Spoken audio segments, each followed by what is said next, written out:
Dans la Top Family, tous les jeudis, c'est le retour d'une fille en Alsace, du site unefillesenalsace.com. Bonsoir Céline. Bonsoir Erwan. Ça fait plaisir de te retrouver après quelques semaines. Il y a eu des vacances, il y a eu des petits best-of de matinale. On est là pour un nouveau coup de cœur. Et quel est ce coup de cœur cette semaine ? Alors mon coup de cœur cette semaine, c'est une toute nouvelle boutique à Strasbourg entièrement dédiée aux épices et aux plantes aromatiques.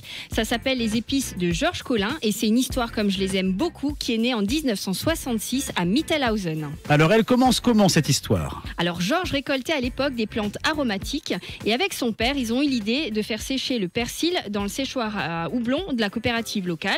Ils ont vraiment un grand succès et c'est ce qui a poussé Georges en fait à vendre les vaches de la ferme familiale pour avoir son propre séchoir et déshydrater toutes les herbes aromatiques qu'ils y cultivaient. Retour en 2021 ? Oui, alors aujourd'hui, c'est Éric Collin, son fils, qui a repris la tête de cette entreprise toujours située à Mittelhausen et qui a encore l'âme d'un vrai paysan parce que c'est sur son tracteur qu'il dit être le plus heureux des hommes et il est tout aussi passionné par les épices et la gastronomie que son père. Ils sont très sensibles à la qualité des produits qu'ils proposent. Ils ont vraiment à cœur de concilier le développement de l'entreprise avec le respect de la terre et des hommes.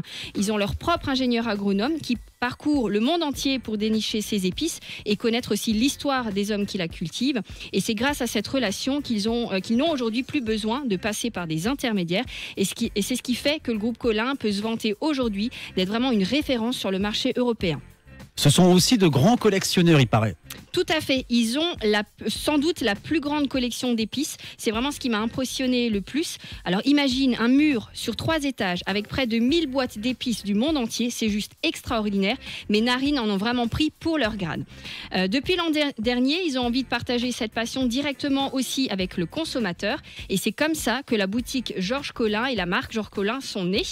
Et tu me connais, bien sûr, j'ai goûté quelques épices dans mes recettes. J'ai particulièrement adoré le mélange week-end arôme. Tu devrais d'ailleurs essayer pour tes sauces tomates ou à la crème, pour tes plats de pâtes. Je suis sûre que tu vas adorer. Je t'ai d'ailleurs amené une petite boîte. Encore faut-il que je fasse moi-même mes sauces et que je passe pas mes pâtes au micro-ondes dans un petit bout de carton là. Mais ça va venir, ça va venir. Je vais te convaincre. Alors ? Ça sent bon. Ça sent pas la sauce tomate un peu déjà comme ça ? Ça sent la sauce bolognaise. Oui, voilà, écoute, tu testeras et tu me diras. Sinon, en ce moment, c'est aussi la saison des asperges et ils ont un mélange tout prêt pour faire d'excellentes vinaigrettes. Alors, si vous ne pouvez pas vous rendre à Strasbourg, ils font de la vente en ligne sur leur site. Et j'ai même un petit code promo que vous trouverez dans l'article qui vient d'arriver sur le blog. Vous bénéficierez de 10% sur votre première commande en ligne ou en boutique. Et donc, à découvrir sur mon blog unefillesenalsace.com. Ça ressemble à de la terre battue. Comme à Roland-Garros. La couleur, oui, voilà, mais c'est pas la même odeur quand même. Voici la référence.